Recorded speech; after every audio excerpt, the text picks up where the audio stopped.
টাকা তো কামাও না, বুঝবে কেমন করে? স্ত্রীকে কখনোই এই কথাটি বলবেন না। কথাটি খুব স্বাভাবিক মনে হলেও এটি খুবই ভয়ঙ্কর একটি কথা। এই একটি কথায় আপনার স্ত্রীর হৃদয় ভেঙে টুকরো টুকরো করে দিতে পারে। আমাদের সমাজে প্রায়ই দেখি অনেক পুরুষরাই বিভিন্ন কথা কাটাকাটির সময় কিংবা টাকা পয়সা নিয়ে একটু মনোমালিন্য হলেই স্ত্রীকে বলে বসেন, টাকা তো ইনকাম করো না, টাকার মর্ম তুমি বুঝবে কেমন করে? সারাদিন খাটাখাটনি করে আমি বাইরে থেকে পয়সা রোজগার করে আনি, তুমি কি করো?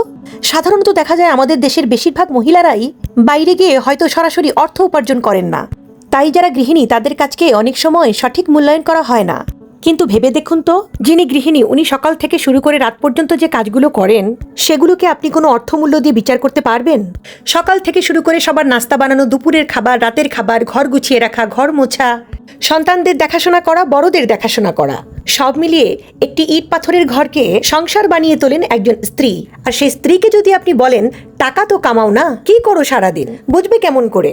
তাহলে তার সেই সকল অবদানকে এক মুহূর্তেই আপনি যেন অবমূল্যায়ন করছেন। এক মুহূর্তেই সবকিছুকে আপনি বাতিল করে দিচ্ছেন। তখন আপনার স্ত্রীর হৃদয় ভেঙে টুকরো টুকরো হয়ে যায়। সংসারের জন্য যে মায়া মমতা স্ত্রীর মনে থাকে তা আপনি অন্য কোথাও পাবেন না। একটি ঘর শুধুমাত্র টাকা দিয়ে হয় না, দুজনের পারস্পরিক সহযোগিতার মাধ্যমেই একটি সংসার গড়ে ওঠে।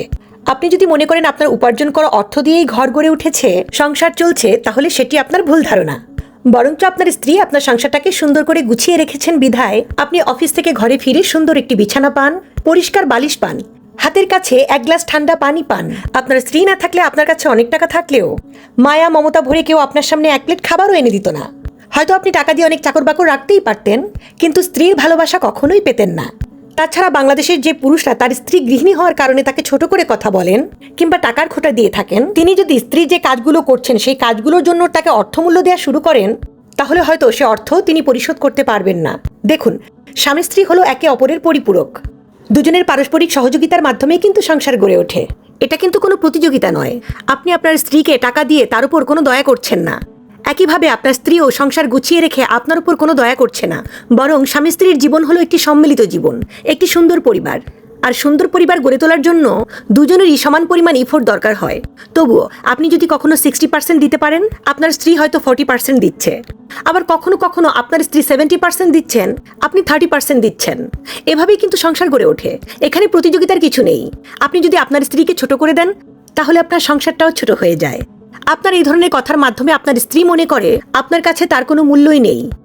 আশেপাশের যে কাজগুলো সে করছে, যে সংসারটাকে সে গুছিয়ে রাখছে, সে সংসারে আসলে সে কেউই নয়। কারণ ওই যে আপনি তাকে ঘুরে ঘুরে অপমান করে কথা বলছেন। তাই নিজের স্ত্রীকে ভালোবাসুন, তাকে আগলে রাখুন।